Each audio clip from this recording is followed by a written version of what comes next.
오늘 이 말씀 통해서 진정한 왕 예수 그리스도 이런 제목으로 하나님 말씀 증거해 드리겠습니다. 이 오늘 우리가 함께 읽은 이 본문은 우리가 너무나 잘 아는 그런 이야기입니다. 동방박사에 대한 이야기지요. 이 동방박사에 대한 말씀은 여러 가지로 해석이 많고, 또 이 동방박사의 방문한 이야기 속에서 여러 가지 궁금한 것들도 굉장히 많은 그런 이 내용을 담고 있는 것이 이 동방박사들에 대한 이 이야기입니다. 그런데 이 내용은 생각보다 복잡하지 않고 어떤 사실 하나를 강조하기 위해서 이 말씀을 우리에게 주고 계신데요. 이 말씀은 어떤 의미일까? 마태가 이 사건을 기록하고 있는 이유가 뭘까? 우리가 한번 생각해 볼 수 있습니다. 그것은 아마도 이 마태의 판단에 이 동방으로부터 온 박사들의 이 방문한 사건이 예수가 왕이시라는 이 사실을 가장 잘 보여주는 그런 사건 중에 하나이기 때문에 이렇게 마태가 이 동방 박사들의 이야기를 이 마태복음에 이제 기록하고 있는 것입니다. 그래서 우리는 이 사건을 통해서 예수 그리스도가 진정한 우리의 왕이시라 하는 것을 우리는 볼 수 있습니다. 이러한 내용이 왜 이렇게 강조되고 있는가 하면은 마태복음 27장에 가보면, 마태복음 27장 32절부터 보면은 이렇게 말씀이 있습니다. 나아가다가 시몬이란 구레네 사람을 만나매 그를 억지로 같이 가게 하여 예수의 십자가를 지웠더라. 골고다 즉 해골의 곳이라는 곳에 이르러 슬개탄 포도주를 예수께 주어 마시게 하려 하였더니 예수께서 맛보시고 마시고자 아니하시더라. 저희가 예수를 십자가에 못 박은 후에 그 옷을 제비 뽑아 나누고 거기 앉아 지키더라. 그 머리 위에 이는 유대인의 왕 예수라 쓴 죄패를 붙였더라. 이때에 예수와 함께 강도 둘이 십자가에 못 박히니 하나는 우편에 하나는 좌편에 있더라. 지나가는 자들은 자기 머리를 흔들며 예수를 모욕하여 가로되 성전을 헐고 사흘에 짓는 자여, 내가 만일 하나님의 아들이거든 자기를 구원하고 십자가에서 내려오라 하며, 그와 같이 대제사장들도 서기관들과 장로들과 함께 희롱하여 가로되 저가 남을 구원하였으되 자기는 구원할 수 없도다. 저가 이스라엘의 왕이로다. 지금 십자가에서 내려올지어다. 그리하면 우리가 믿겠노라. 저가 하나님을 신뢰하니 하나님이 저를 기뻐하시면 이제 구원하실지라. 제 말이 나는 하나님의 아들이라 하였도다 하며 함께 십자가에 못 박힌 강도들도 이와 같이 욕하더라. 이 내용은 예수님께서 모욕당하시는 그런 내용을 이제 기록하고 있습니다. 유대인들은 왕을 기다렸죠. 왕을 기다렸습니다. 그 왕은, 그들이 기다리는 왕은 그들을 어떤 정치적, 경제적 또는 군사적, 사회적인 어떤 해방을 이루어줄 그런 이제 왕을 유대인들은 고대하고 기다렸습니다. 그러나 정작 하나님께서 그들에게 왕을 보내주셨지만 그 왕을 유대인들은 십자가에 못 박고 모욕한 것입니다. 그래서 이제 마태는 이렇게 유대인들이 예수님을 모욕하고 십자가에 죽인 그 예수, 바로 그 예수가 유대인의 왕이라는 사실을 이 동방 박사들의 방문한 이 사건을 통해서 우리에게 보여주려고 하는 것입니다. 그러니까 이 내용을 보면 우리는 이것을 알 수 있죠. 뭐냐면 마태는 유대인들은 절대적으로 왕이라고 생각하지 않는 사람을 그리고서 죽인 그 사람을 진정한 왕이라고 이렇게 마태가 소개하고 있는 것입니다. 이런 내용들이 왜 우리에게 오늘날 이렇게 중요한가? 왜 예수님이 진정한 왕이라는 것을 이 마태는 이렇게 강조하고 있는가 하면, 오늘날의 현실이 예수 그리스도를 진정한 왕으로 인정하지 않고 있는 그 현실을 우리가 살고 있기 때문일 것입니다. 그러니까 우리가 이 사실을 잊고 있는 거죠. 우리가 한번 생각해 보십시오. 우리가 예수님이 진정한 왕이라는 이 사실을 우리의 그 현실 속에서 얼마나 과연 생각하고 살고 있는지요. 우리는 이 사실을 너무나도 망각하고 살고 있기 때문에 이런 말씀이 우리에게 필요한 것입니다.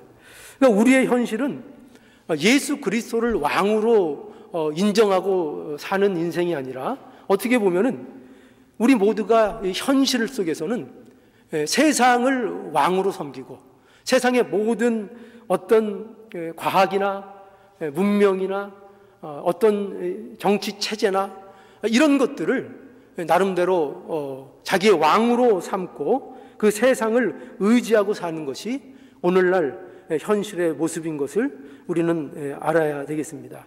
그뿐만 아니라 우리는 우리 자신을 왕으로 삼고 있죠. 그렇죠? 우리 모두는 예수님을 왕으로 삼는 현실 속에 있지 않고 내 자신을 왕으로 삼고 있는 그런 현실 속에 우리가 실제로 살고 있는 겁니다.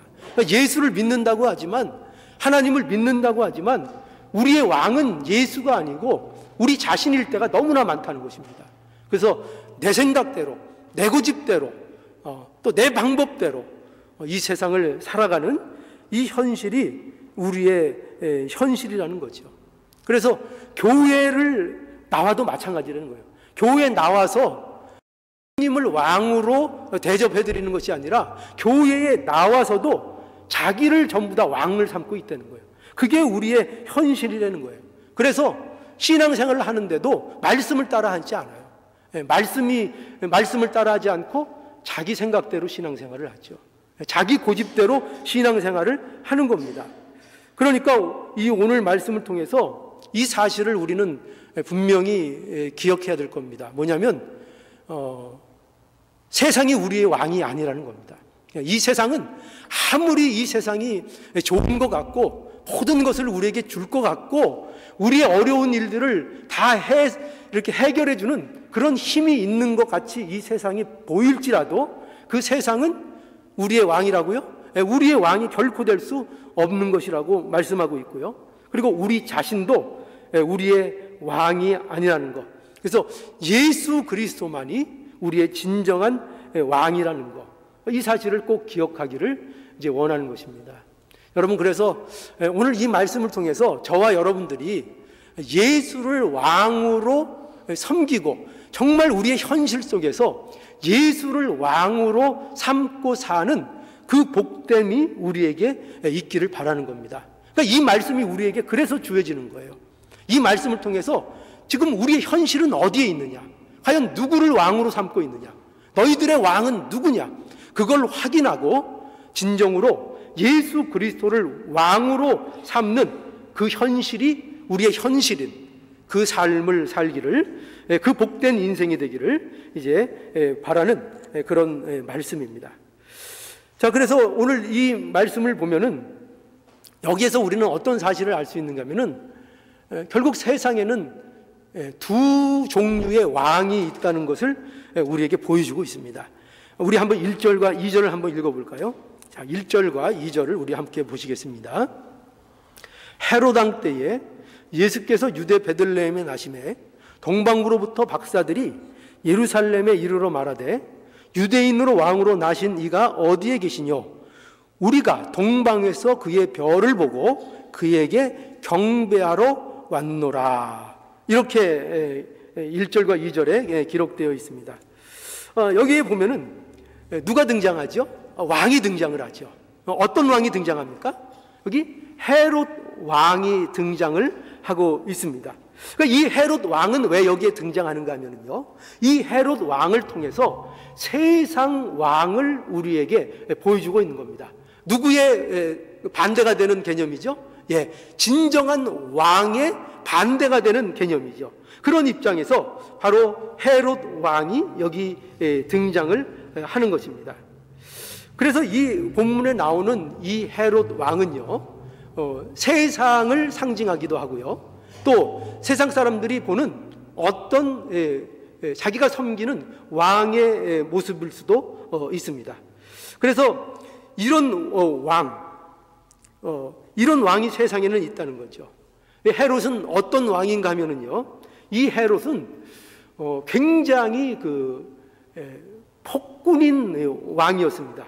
그리고 사실 이 헤롯 왕은요, 유대인도 아니었어요. 정통 유대인도 아니고 에돔 사람이었습니다. 그러니까 참으로 이 헤롯이라는 사람은 유대인의 왕이 사실은 될 수 없는 사람이죠. 사실성으로 보면요. 그런데 그가 왕이 된 겁니다. 어떻게 왕이 됐는가 하면은 로마 황제와의 친분을 통해서 이 헤롯이 유대인의 왕으로 임명이 된 것입니다. 그래서 이 왕은 그야말로 포악한 왕이고, 자기의 왕권을 유지하기 위해서는 어떠한 일도 서슴지 않는 그런 이 헤롯이라는 왕인 것입니다. 그래서 이 헤롯은 우리에게 하나님이 아닌 왕을 보여주고 있는 거죠. 하나님이 아닌 왕. 그렇죠? 그러니까 우리에게는 두 가지 왕이 있는데, 진정한 왕 예수 그리스도가 우리에게 왕으로 있고, 또 한 왕이 있는데 세상에는 그것은 예수님이 아닌 다른 모든 것들, 그러니까 예수님이 아닌 세력, 예수님이 아닌 모든 헤롯 또는 세상의 어떤 정치, 어떤 조직, 이 모든 것들을 이제 다른 왕으로 우리에게 얘기하고 있는 것입니다. 그래서 왜 예수님만이 우리에게 진정한 왕인가 하면요, 예수님만이 우리에게 진정한 왕이 되는 이유가 있죠. 어떤 이유가 있는가 하면은 예수 그리스도만이 우리를 죄에서 구원하시기 때문입니다. 그렇죠? 세상 왕은 이 죄에서 우리를 구원하지 못하죠. 그런데 오직 예수 그리스도만이 죄에서 우리를 구원하실 수 있는 겁니다. 그래서 예수님은 자기 백성을 저희 죄에서 구원하신 왕, 천사가 요셉에게 가르쳐준 내용 아닙니까? 예수라는 내용이 자기 백성을 저희 죄에서 구원하실 왕이라는 것입니다. 그래서 성령으로 잉태한 예수 그리스도, 그러니까 우리에게 있어서 진정한 왕, 죄에서 우리를 구원하신 진정한 왕이라는 것을 우리에게 보여주고 있는 것입니다. 자, 그리고 어떻게 예수 그리스도가 우리에게 진정한 왕인가 하면은, 어떻게 세상 왕과는 다른가 하면은 예수 그리스도만이 우리 죄인된 백성들을 위해서 자신을 내어주시는 왕이라고 말씀하고 있는 것입니다. 그래서 진정한 왕이라는 거죠. 그러니까 세상의 왕들은 힘으로 그 백성들을 통치합니다. 다스립니다. 그렇죠? 힘을 가지고 다스리는 것입니다. 그런데 예수님은 그렇지 않다는 거죠. 우리 예수님은 그 백성들에게 자신을 내어줌으로 인하여 그 백성들을 다스리는, 사랑으로 말미암아 그 백성을 다스리는, 그래서 성경에서는 예수님에 대해서 참 목자라고 이렇게 말씀하고 있죠. 그죠? 선한 목자. 그래서 요한복음 10장 11절에 보면은 나는 선한 목자라. 선한 목자는 양들을 위해서 뭐를 버린다고요? 자기 목숨을 버린다, 이렇게 말씀하고 있죠. 그러니까 자기 목숨을 내어주는 참왕, 자기 목숨까지도 내어주심으로 인해서 그 백성을 구원하는 참왕은 누구냐? 그 왕은 예수 그리스도밖에 없다, 이렇게 우리에게 말씀하고 있는 거죠. 자, 그리고 또 왜 예수 그리스도가 우리에게 진정한 왕인가 하면은요, 그 백성을 목적으로 삼는 왕이기 때문에 그렇다는 것입니다. 세상 왕은 이와 다르다는 거예요. 세상 왕들은 그 백성 자체를 존귀하게 여기는 것이 아니라 그 백성들을 이용해서 자기의 왕위를 지켜내기 위해서 온갖 일들을 한다는 거예요. 그러니까 그들에게 있어서는, 세상 왕들에게 있어서는 그 백성 자체가 존귀한 것이 아니고 그 백성들을 이용해서 자기가 원하는 어떤 목적들을 달성하는 것이 세상 왕들의 특징이라는 거예요. 그런데 예수님은 다르다는 거죠. 어떻게 다르죠? 예수님은 그 백성, 그 존재 자체가 예수님의 목적이라고 말씀하고 있는 거예요. 그러니까 예수님께서는 우리를 다스려서, 그의 백성들을 다스려서 어떤 유익을 얻고자 하시는 것이 아니라 그 백성을 다스리심으로 인해서 그 백성이 훌륭한 백성이 되도록 하나님께서는 하고 계신다는 거예요. 그게 목적이라는 거예요. 그러니까 우리에게도 이 목적을 갖고 계신 거죠. 그러니까 우리를 하나님의 자녀로 부르셔서 우리를 다스리는 목적은 우리를 통해서 하나님께서 어떤 유익을 보고자 그런 일을 하시는 것이 아니라 그 다스림을 통해서 우리 자체를 훌륭하게 하시기 위해서, 그래서 우리를 부르셨다는 거예요. 그러니까 예수님께서는 이러한 목적을 가지고 백성을 다스리고 있다는 것입니다. 그래서 예수님이 진정한 왕이 되시는 겁니다. 제가 세 가지 말씀드렸죠. 왜 진정한 왕이냐?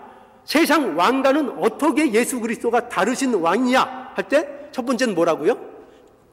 죄에서 자기 백성을 구원하실 수 있는 유일한 분.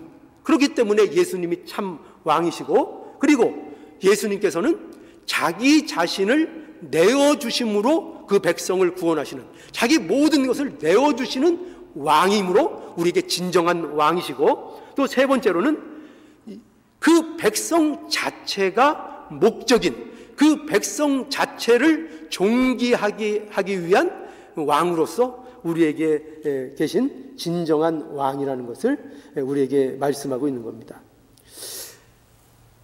그러니 우리에게 이런 것을 이제 말씀하고 있죠. 너희들은 어떤 왕을 섬길래? 그렇죠. 어떤 왕을 섬길래? 세상에는 반드시 두 왕을 섬겨야 된다는 거예요. 한 왕은 뭐냐면은 자기 자신을 섬기든지 아니면 세상을 섬기든지 예수님이 아닌 어떤 것들을 왕으로 섬겨야 된다는 거예요. 그러니 우리에게 말씀하고 있는 거죠. 너희들은 무엇을 섬기겠는가? 분명히 둘 중에 하나는 섬겨야 되니까. 세상을 섬기든지 내 자신을 섬기든지 아니면 예수 그리스도를 왕으로 섬기든지, 그 둘 중에 하나라는 거예요. 그러니 우리에게 예수 그리스도, 참된 왕을 섬기는 자들이 되어야 될 것을 이 말씀이 우리에게 보여주고 있는 것입니다. 그리고 이러한 진정한 왕이 이제 나타나게 되면은 또 어떤 반응이 있는가 하는 것을 이제 또 오늘 본문이 우리에게 보여주고 있습니다. 자, 어떤 반응이 있는가 한번 보시죠. 3절에서 한번 8절까지의 말씀을 또 볼까요? 자, 3절부터 보시겠습니다. 헤롯 왕과 온 예루살렘이 듣고 소동한지라. 왕이 모든 대제사장과 백성의 서기관들을 모아 그리스도가 어디서 나겠느냐 물으니 가로되 유대 베들레헴이오니 이는 선지자들로 이렇게 기록된 바 또 유대 땅 베들레헴아 너는 유대 고을 중에 가장 작지 아니하도다. 내게서 한 다스리는 자가 나와서 내 백성 이스라엘의 목자가 되리라 하였음이니라. 이에 헤롯이 가만히 박사들을 불러 별이 나타난 때를 자세히 묻고 베들레헴으로 보내어 이르되 가서 아기에 대하여 자세히 알아보고 찾거든 내게 고하여 나도 가서 그에게 경배하게 하라 라고 이 왕이 얘기를 합니다. 여기에 보면은 이제 진정한 왕이 이제 나타났을 때 과연 어떤 반응들이 있는가 하는 것을 우리에게 보여주고 있는데, 이 헤롯 왕의 반응을 우리에게 보여주고 있죠. 어떤 반응이죠?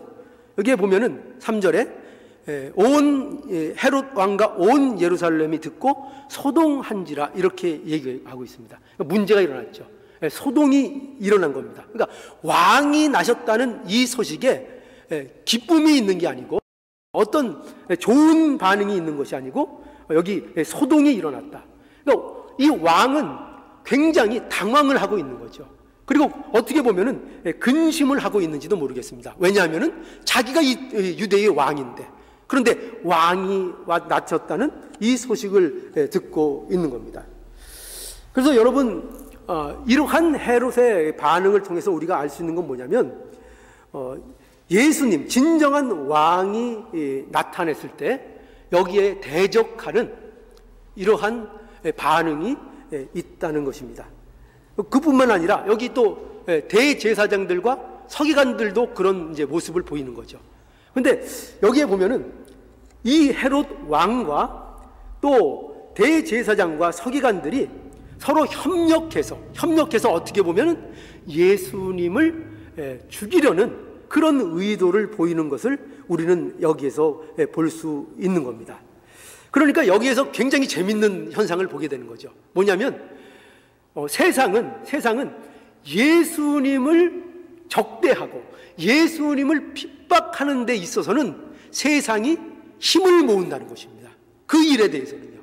그러니까 왜 그런가 하면은 이 헤롯 왕이나 이 대제사장들과 서기관들은요, 어떻게 보면은 서로 친한 사이가 될 수 없는 사이예요. 왜 그렇죠? 헤롯 왕은 유대인들이 원하는 그런 왕이 아니에요. 로마 황제가 임명한 그런 왕이에요. 그렇기 때문에 유대인들의 입장에서는 이 왕에 대해서 굉장히 불평과 불만을 가지고 있을 수 있죠. 그렇기 때문에 이 유대인들의 대표가라고 말할 수 있는 대제사장들과 그리고 백성들의 서기관들이 볼 때에는 이 헤롯 왕이라는 사람이 그렇게 이렇게 탐탁한 그런 인물이 아닌 거예요. 그런데 오늘 이 본문에 보면은 이 두 부류의 사람들이 어떻게 보면 힘을 합해서 예수님에 대해서 알아보고 그 예수님을 마침내는 죽이려는 이러한 일들을 하게 되는 것을 이제 보게 되는 거죠. 그러니까 이것은 이들만 보이는 게 아니라 또 사두개인들과 바리새인들도 그렇죠. 그 바리새인들과 사두개인들은요, 서로 정치적으로 서로 완전히 대립되어 있는 사람들이에요. 그런데 이들도 예수님을 대적하고 예수님을 죽이는 일에는 어떻게 한다고요? 힘을 모으는 것을 성경이 보여주고 있는 거예요. 그렇기 때문에 예수님, 참 왕이 났다는 이 사실에 대해서 이렇게 세상은 대적하고 그것을 거부하는 그런 세상의 모습을 이 헤롯 왕과 이 대제사장과 서기관들의 모습을 통해서 우리에게 보여주고 있는 겁니다. 자, 그럼 우리 한번 생각해 보시죠.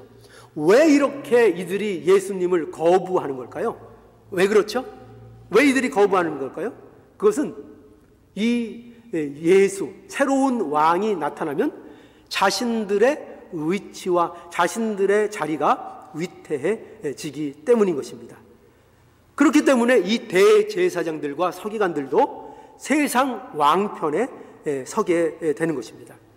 여기에서 우리는 뭘 볼 수 있는가 하면요, 종교인의 모습을 볼 수 있는 거예요. 종교인. 그러니까 정말 예수님을 믿는, 정말 하나님을 섬기는 자가 아닌 종교인의 모습이요. 종교인의 모습은 뭐죠? 세상 권력에 빌붙는 거예요. 그 세상 권력에 빌붙어서 자기들의 이권과 자기들의 자리를 누리는 그런 모습을 갖고 있는 거죠. 이것이 뭐라고요? 이것이 종교인들인 거예요. 종교인들. 그러니까 예수님을 믿어도, 하나님을 믿는다고 해도 정말 예수 그리스도를 알지 못하고 단지 종교적으로 이 기독교를 믿거나 다른 종교를 믿게 되면 어떻게 된다고요? 세상 권력과 단합을 하는 거예요. 세상이 권력이 어떠냐에 따라 그 권력에 빌붙어서 때로는 이쪽으로 갔다가 때로는 저쪽으로 갔다가 하는 모습을 보인다고요. 이게 뭐라고요? 이게 종교인들의 모습인 겁니다. 이것이 세상이 예수 그리스도를 어떻게 생각하는가를 보여주는 그런 이 모습인 것을 우리에게 보여주고 있습니다. 세상은요, 하나가 돼서 예수를 거부합니다. 종교인들까지도 예수를 믿는다고, 하나님을 믿는다고 하는 자들까지도 진정한 예수 그리스도를 거부하는, 자기들의 의치를 지키기 위해서, 자기들의 이익을 지켜내기 위해서 하는 모습, 이것이 세상의 모습이라고 우리에게 보여주고 있는 겁니다. 그런데 이제 반대의 모습을 또 우리에게 보여주고 있죠. 뭐냐면 놀라운 모습이죠. 어떤 모습입니까? 아기 예수를 찾아와서 경배하는 자들이 있다는 것입니다. 그것이 누굽니까? 동방박사들이죠. 자, 오늘 이 본문에 보면 또 한번 볼까요? 9절부터 보시죠. 9절부터 보면 박사들이 왕의 말을 듣고 갈새 동방에서 보던 그 별이 문득 앞에서 인도하여 가다가 아기 있는 곳 위에 머물러 섰는지라. 저희가 별을 보고 가장 크게 기뻐하고 기뻐하더라. 집에 들어가 아기와 그 모친 마리아에 함께 있는 것을 보고 엎드려 아기께 경배하고 보배합을 열어 황금과 유황과 모략을 예물로 드리니라. 꿈에 헤로데게로 돌아가지 말라 지시하심을 받아 다른 길로 고국에 돌아가니라. 여기에 놀라운 모습이 있는 거죠. 어떤 모습이라고요? 아기 예수를 찾아와 경배하는 자들이 있다는 것입니다. 그러니까 동방으로부터 박사들이 이 아기 예수를 찾아온 것입니다. 이들은 유대인입니까? 유대인이 아니죠. 이들은 놀랍게도 이방인입니다. 그리고 아주 먼 곳에 있는 사람들입니다. 그런데 이 사람들이 예수 그리스도를 경배하기 위해서, 그 아기를 경배하기 위해서 찾아왔다는 것입니다. 아기 예수의 나심을 기뻐하고 그리고 경배하는 모습을 우리에게 보여주고 있는 겁니다. 그럼 우리는 이런 그 의문이 들을 수 있죠. 뭐냐면 어떻게 동방박사들이 이 아기 예수를 진정한 왕으로 믿고 이 먼 길을 이들이 경배하러 올 수 있었을까 하는 겁니다. 어떻게 그럴 수 있을까요? 여기에 대해서는 굉장히 많은 연구들이 있어요. 그런데 그런 내용들은 그렇게 100% 신빙할 수 있는 그런 내용들이 아닙니다. 단 우리가 알 수 있는 것은 뭐냐면요, 이것은 하나님의 은혜라고 밖에는 우리는 설명할 수가 없습니다. 하나님의 은혜라고. 그러니까 동방박사들이 왔지만 사실은 이 동방박사들이 온 것은 자기들의 능력으로 온 것이 사실은 아닙니다. 그죠? 우리는 동방박사들이 그렇게 먼 데서 이렇게 어떻게 예수님을 찾아올 수 있을까? 어떻게 보면 그들의 노력과 그들에 대한 어떤 모습을 우리는 굉장히 칭찬할 수 있을지 모르겠습니다. 물론 칭찬받을 만하죠. 그러나 정말 그들이 이 아기 예수께 찾아와서 예배 드리고 경배 드릴 수 있었던 것은 이거는 하나님의 은혜라고 밖에는 할 수 없는 것입니다. 그들의 능력으로 온 것이 아니라 하나님이 이 동방박사들을 어떻게 하신 거예요? 이끌어 오신 것입니다. 하나님이 이끌어 오셔서 이 아기 예수 앞에까지 올 수 있도록 하나님께서 이끌어 주셨다는 것입니다. 그러니 여러분, 이러한 내용을 볼 때에 우리가 예수 그리스도를 왕으로 경배할 수 있는 것은 우리의 능력으로 된 것이 아닙니다. 그렇죠? 우리의 어떠함으로 된 것이 아니라 하나님께서 우리를 이 자리까지 이끌어 주셨다는 거죠. 누구를 진정한 왕으로 알도록요? 예수 그리스도가 우리의 진정하신 왕이라는 것을 알도록, 그리고 그 왕께 오늘도 경배할 수 있도록, 오늘날로 얘기하면 예배 드릴 수 있도록 우리를 이끌어 주셨다는 겁니다. 그래서 우리가 이 자리에 있다는 거예요. 그러니까 예수 그리스도를 참 왕으로 경배드리고 예배드릴 수 있는 것은 하나님의 은혜가 아니면 안 된다는 거예요. 하나님의 은혜만이 참으로 이 예수 그리스도께 경배할 수 있도록 우리를 이끌어 주신다는 것입니다. 그래서 우리가 이러한 사실들을 통해서 알 수 있는 것이 무엇인가 하면은 이거예요. 참된 하나님의 백성들, 어떻습니까? 저와 여러분들은 참된 하나님의 백성들입니까? 참된 하나님의 백성들은 반드시 어떻게 한다고요? 예수께 경배를 드린다는 것입니다. 이 동방박사들도 뭐 하려고 이 아기 예수님을 찾아왔어요? 무슨 목적으로 찾아왔어요?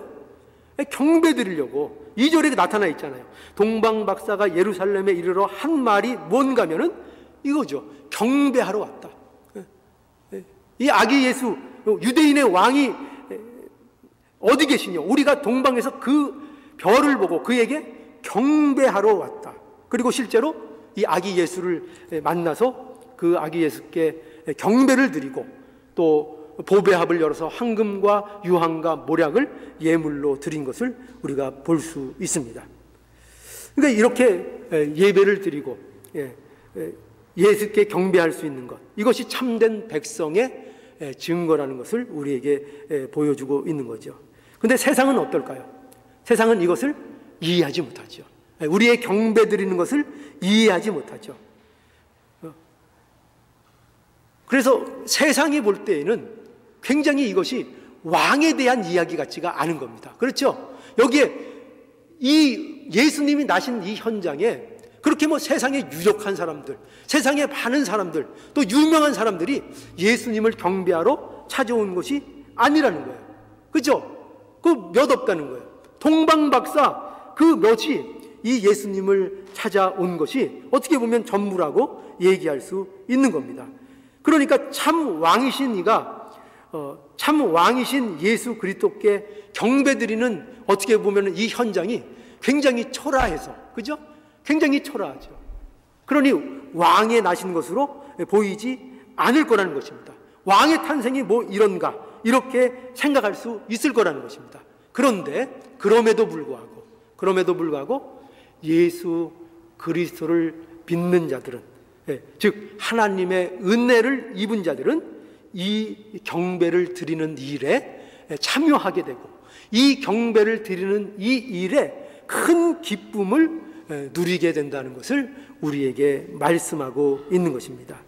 그러니 여러분, 경배 드리는 일이 우리에게 있어서 기쁨이 되고 있는가를 한번 점검해 볼 수 있기를 바랍니다.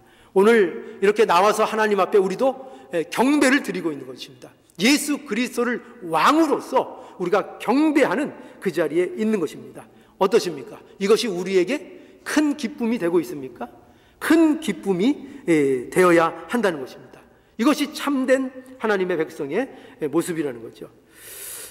오늘 우리가 이렇게 경배하기 위해서 이 자리에 모여 있는 것, 그것이 하나님이 주신 복이라는 것을 우리는 알아야 됩니다.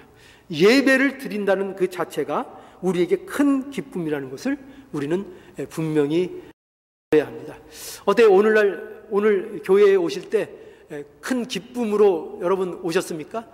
동방박사가 아기 예수를 만나는 그 앞에 큰 기쁨으로 그것을 표현했던 것처럼 우리도 과연 예배드리러 나오는 것이, 하나님 앞에 경배드리러 나오는 이 모든 것들이 과연 우리의 현실 속에서 기쁨이 되고 있는가, 이것을 우리에게 살펴보기를 원하시는 것입니다. 그래서 오늘 이 말씀을 통해서 우리는 다시 한번 예수 그리스도가 진정한 왕이시라는 것, 이 참된 왕이신 예수 그리스도가 우리에게 찾아오셔서 우리의 왕이 되어주셨다는 것, 그리고 오늘날 우리가 함께하고 있는 이 교회에서도 예수 그리스도께서 진정한 왕이 되어주셔서 우리를 다스리고 계시다는 것, 그 현실 속에 우리가 있다는 것. 그래서 하나님 앞에 이 모든 것들을 감사함으로 우리가 예수 그리스도께서 우리에게 진정한 왕이 되어주셨다는 이 현실 앞에 참으로 이 동방박사들처럼 감사하고 기뻐하고 경배하고 예물을 드릴 수 있는 이 진정한 예수님을 왕으로 섬기는 우리의 모습이 될 수 있기를 오늘 말씀을 통해서 간절히 원하는 것입니다.